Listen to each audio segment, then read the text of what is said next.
नमस्कार, बहुत स्वागत है आपका। भारत अपडेट देख रहे हैं आप। मैं हूं आपके साथ भावना त्रिपाठी। यूपी में 27 के चुनाव को लेकर सियासत लगातार गर्माती जा रही है।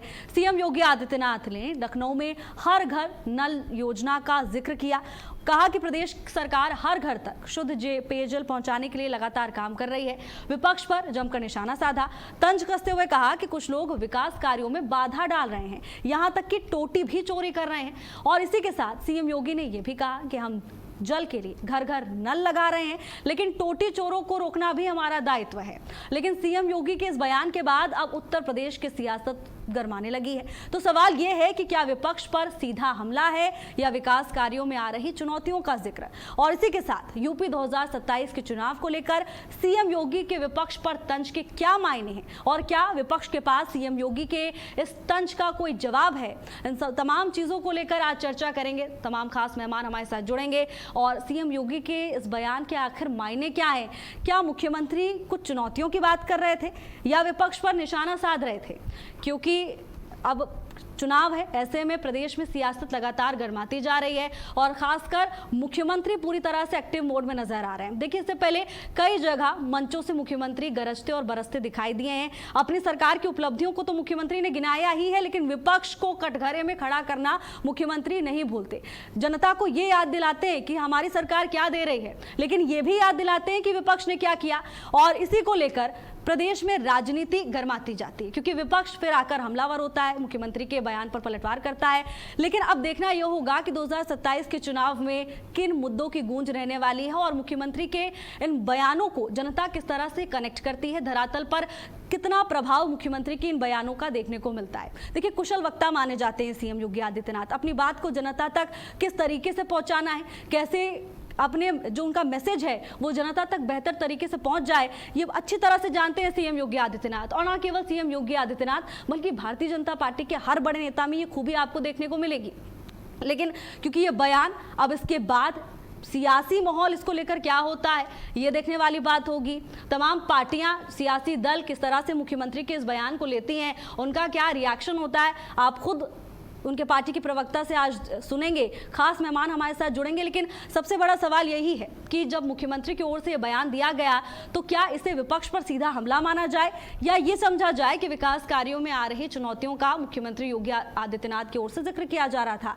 2027 के चुनाव को लेकर मुख्यमंत्री और पूरी भारतीय जनता पार्टी पूरी तरह से अलर्ट है, पूरी तरह से सक्रिय है और संगठन को धार देने के साथ साथ अपना रिपोर्ट कार्ड समय समय पर जनता के सामने मुख्यमंत्री रख रहे हैं।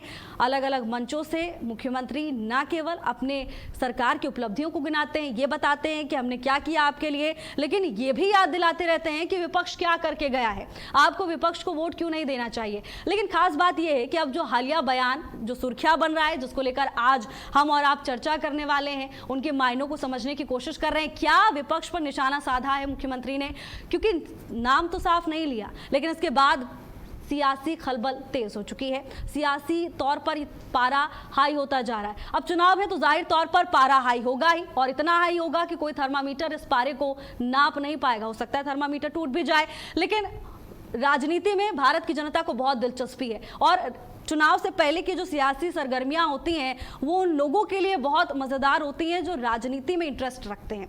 और मुख्यमंत्री के इस बयान के मायने क्या है, इसका आकलन आज किया जाएगा।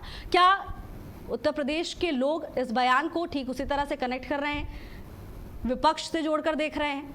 चुनाव को लेकर सीएम योगी के विपक्ष पर तंज के क्या मायने, विपक्ष इस तंज को कैसे लेता है, क्या सोचना है उनका, ये भी आज की इस चर्चा में समझेंगे।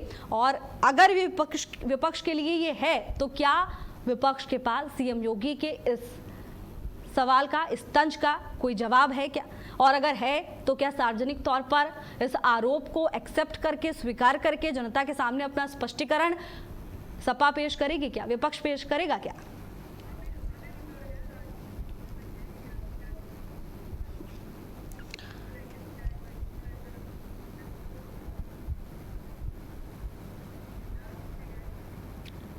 और राजनीतिक विश्लेषक अनिल कुमार गर्ग हमारे साथ जुड़ चुके हैं। बाकी मेहमान भी धीरे धीरे जुड़ेंगे, लेकिन सबसे पहले अनिल जी, आपका बहुत बहुत स्वागत है चर्चा में। सबसे पहला सवाल जो मेरा है, अनिल जी, क्या मायने निकाले जाएं मुख्यमंत्री के इस तंज के, इस बयान के, क्योंकि साफ तौर पर नाम तो नहीं लिया है, लेकिन जो लोग सक्रिय हैं राजनीति में, सुर्खियां जो जो हेडलाइंस बनते हैं मुख्यमंत्री के बयान या किसी भी बड़े नेता के बयान, उनको ध्यान में रखते हैं, उन्हें पता चल गया होगा कि किसके लिए ये बयान दिया गया है। भावना जी, पिछले 10 साल में कुछ नाम, कुछ संज्ञाएं पर्टिकुलर व्यक्तियों के लिए तय हो गई। आप कुछ भी बोले, किसी भी संदर्भ में बोले, आपके सामने उस व्यक्ति का, उस राजनीतिज्ञ का चेहरा सामने आ जाएगा। जैसा होता है ना, आप किसी भजन संध्या में जाएं, किसी फिल्मी ट्यून पे आपको कोई एक भजन सुनाई दे, तो आपके अंदर अंदर वो फिल्मी ट्यून भी चल रही होती है और वो गाना भी याद आ रहा होता है जिस फिल्म ट्यून पे वो बना होता है। ऐसे ही कुछ है। अगर आप कहेंगे बुलडोजर बाबा, आप किसी का नाम मत लीजिए, तुरंत लोगों को मालूम चल जाएगा आप किसकी बात कर। आप टोंटी चोर बोलेगे तो भी मालूम चल जाएगा किसकी बात कर। सही गलत की बात नहीं कर रहा हूँ, अब वो क्यों चलाएगा नहीं चलेगा उसकी बात भी नहीं कर रहा हूँ, लेकिन एक बन जाता है परसेप्शन लोगों का। आज अभी चारा चोर की बात करिए, आपको तुरंत बोलेगा आदमी अच्छा आप उसकी बात कर रहे। आप अगर अभी पप्पू शब्द बोल दीजिए, खुद उनकी पार्टी के लोग बोलेंगे हमारे नेता पप्पू नहीं है, भाई आप गलत बोल रहे। वो आपको ही नहीं बोलना किसके लिए बोला है, लेकिन आपको तुरंत आ जाएगा। कभी छत्तीसगढ़ में चलता था, जैसे आप चावल बाबा बोलेंगे तभी ध्यान आ जाता था किसकी बात कर रहे। बंगाल में शुरू हुआ था, जैसे आप कटमनी की बात करोगे तुरंत आ जाएगा ये भाषण किसने दिया। तो मेरा क्या कहना है,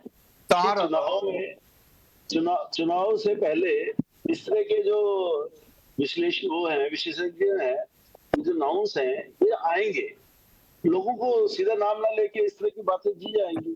और वो सही है गलत है, इस पे कोई एक्सप्लेनेशन देगा नहीं देगा वो अलग बात है, लेकिन है तो है। अब ये क्यों पक्का किया, अब ये तो दोनों तरह से बात है। सत्ता पक्ष ने कुछ बात कही, विपक्ष ने उसका जवाब किस रूप में दिया कि ये चीजें पक्की हो गई। अब है तो है, इसका कोई क्या ही कर सकता। अब टोंटी चोर बोलेंगे, अब टोंटी चोरी हुई नहीं हुई, की कि नहीं की, देखो इतना तो समझ में आता है जिस व्यक्ति के लिए की जा रही है वो इतना बड़ा व्यक्ति है कि पूरे उत्तर प्रदेश में अपने खर्चे से टोंटियां लगवा सकता है। तो टोंटी तो क्या ही चोरी करेगा, लेकिन हो सकता है उसके स्टाफ ने जाते जाते कुछ टोंटियां ले ली हो। अब वो पक्का हो गया तो हो गया, अब उसको कोई क्या ही कर सकता है तो है। जी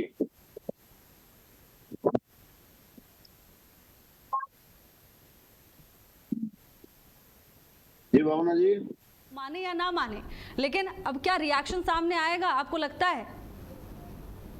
नहीं, रिएक्शन इस रूप में तो नहीं आएगा, लेकिन इस रूप में तो आएगा ही ना कि भैया देखो ये गलत आरोप लगा रहे हैं, हमने ऐसा कुछ नहीं किया।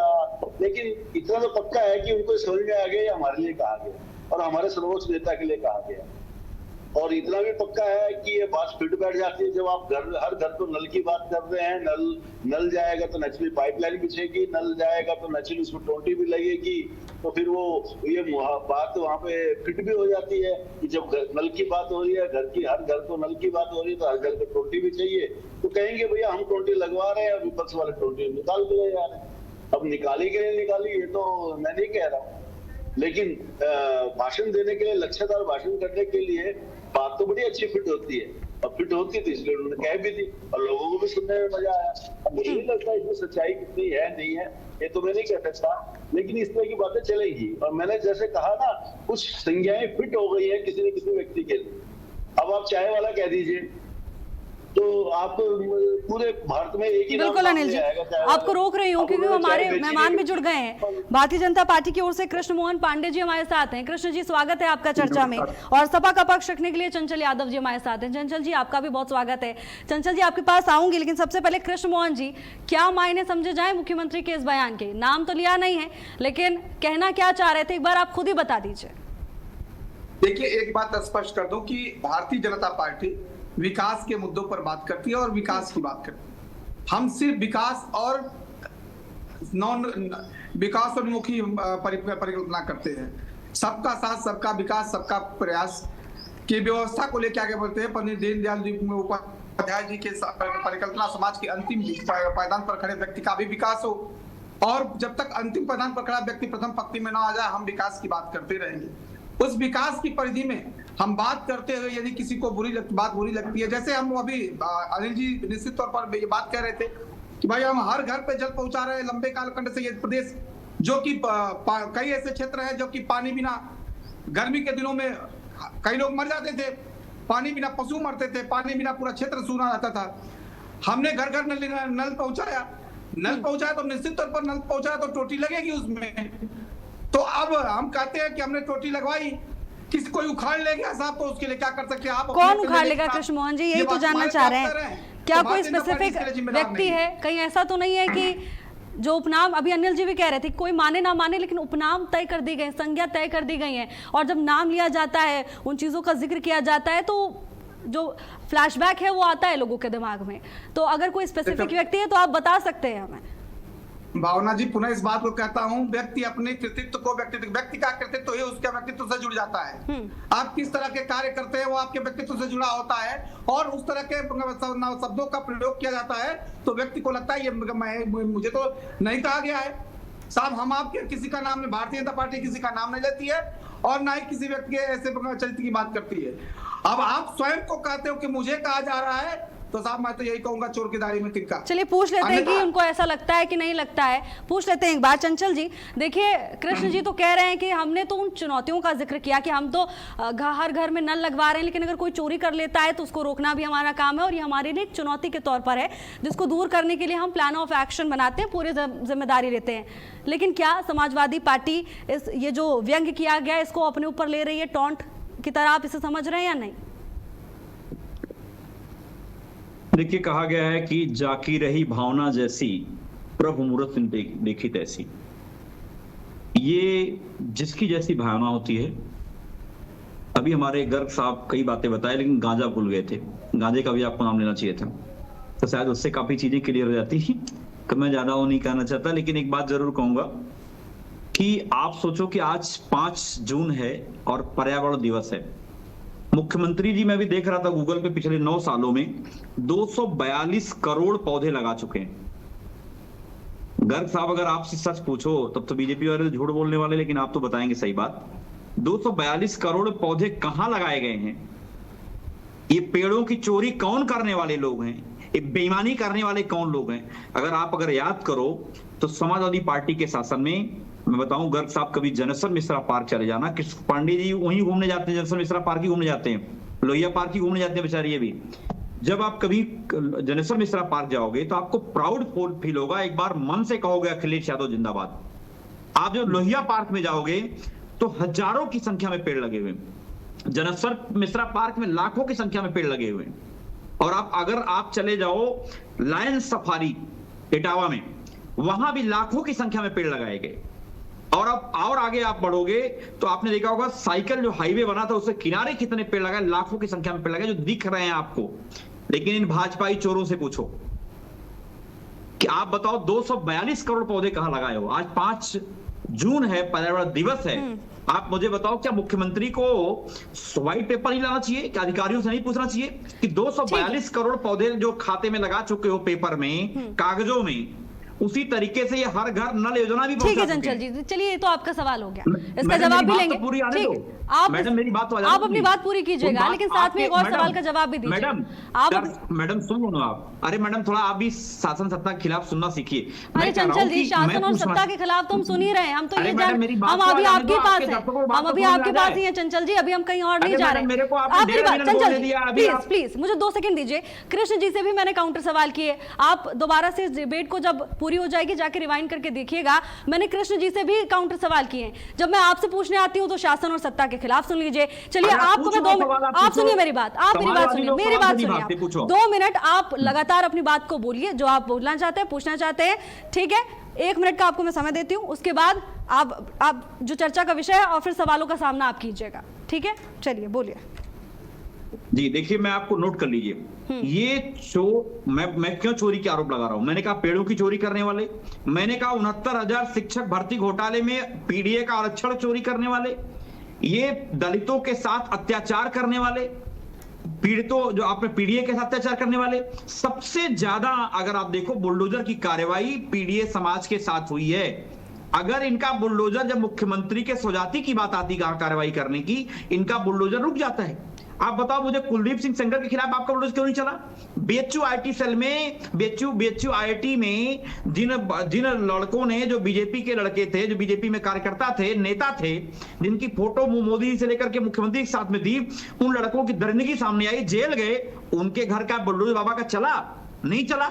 यही बीजेपी है जो आपके आरक्षण का घोटाला करती है, यही बीजेपी है जो नौकरियों में बेईमानी करती है, यही बीजेपी है जो आए दिन हमारा जो नौजवान छात्र है उसका बेईमानी करने का काम करती है। आपको एक वानगी बताता हूं, आरओ का जो है नोटिफिकेशन 2023 में आया, उसका एग्जाम 2024 में हुआ दिसंबर में, उसका पेपर उसका रिजल्ट 2026 में आता है, लेकिन उसकी नियुक्ति को जो है रोक लगा दी जाती है। आज भी वो बेचारे बच्चे दर दर भटक रहे हैं। हमारा चाहे उन्नत शिक्षक भर्ती हो, चाहे शिक्षा मित्र हो, चाहे हमारी महिलाएं हो, चाहे व्यापारी साथी हो, किसान हमारा 2022 तक किसानों की आय दोगुनी करने वाले लोग थे, आज उनकी लागत दोगुनी कर दी है। तो आप बताओ चोरी कौन कर रहा है, बेईमानी कौन कर रहा है? ये सवाल खुद मुख्यमंत्री जी से, पहले तो अपने आप गिरेबान में झांके मुख्यमंत्री जी, आप उनसे हिंदू मुसलमान में लोग नहीं फंस रहे हैं, इसलिए आप नई बातों को लेकर आ रहे हैं। अब मुझे लगता है कि आपको जो हमारी टीम है उसने चर्चा का विषय भी बता दिया होगा, तो आपके सवाल ठीक है, अच्छी बात है आपने सवाल उठाए। एक मजबूत विपक्ष को सवाल उठाने भी चाहिए और इसीलिए हमने स्क्रीन पर आपको इन तमाम सवालों को बोलने का एक बार मौका भी दिया। लेकिन क्योंकि मुख्यमंत्री जो टोटी चोर शब्द का इस्तेमाल कर रहे हैं, भारतीय जनता पार्टी के प्रवक्ता भी हमारे साथ मौजूद हैं, उनकी बात को मैं दोहरा देती हूँ। उन्होंने बोला कि हम तो किसी का नाम नहीं ले रहे हैं, लेकिन अगर कोई खुद इस टॉन्ट को स्वीकार कर रहा है, इस व्यंग्य को अपना रहा है, तो वो उनकी गलती है। आपको क्या लगता है जब ये टोटी चोर शब्द इस्तेमाल करते हैं मुख्यमंत्री, जनता क्या समझती है इससे, समाजवादी पार्टी क्या समझती है?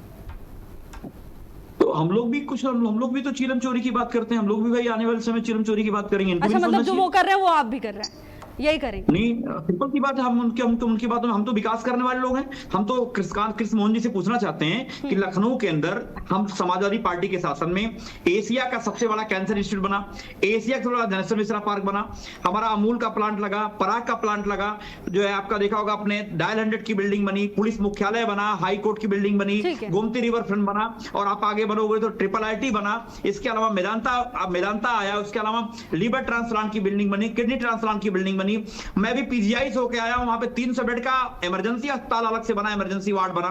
इसके अलावा आप लोहिया के अंदर अंकोलॉजी भवन बना, ठीक है, पूरा रिपोर्ट कार्ड बना, ठीक है, शताब्दी की पूरा बिल्डिंग रिपोर्ट बनी, कार्ड, 200 ठीक है बेड का चंचल जी, अस्पताल अब बना। आपकी इस रिपोर्ट कार्ड पे जनता कितने वोट देती है वो हम देखेंगे। 10 सेकंड मैडम, 10 सेकंड। ऐसे 50 काम मेरे जुबान पे हैं। कृष्ण मोहन पांडे जी केवल 2 काम बता दे लखनऊ के अंदर, जिसका मुख्यमंत्री ने शिलान्यास किया, जिसका उद्घाटन किया। अमौसी से मुंशीपुर तक मेट्रो बनी, एक पिलर बाबा आगे नहीं बढ़ा पाए हैं। बताओ कौन चोरी कर रहा है? गमले कौन चोरी कर गया? इनके साथ ना गमले चोरी हो गए। हर साल इनसे सबमिट कराते, एक भी कोई प्रोजेक्ट आया क्या यहाँ पे? ठीक है, एक लास्ट रिएक्शन, कोई काम मैडम इनसे पूछ लो। बीजेपी एक लास्ट रिएक्शन कृष्ण मोहन जी से। ठीक है, चलिए, समय का थोड़ा सा अभाव है इसलिए चर्चा को बीच में रोकना पड़ रहा है। आप सभी मेहमानों का धन्यवाद हमारे साथ जुड़ने के लिए।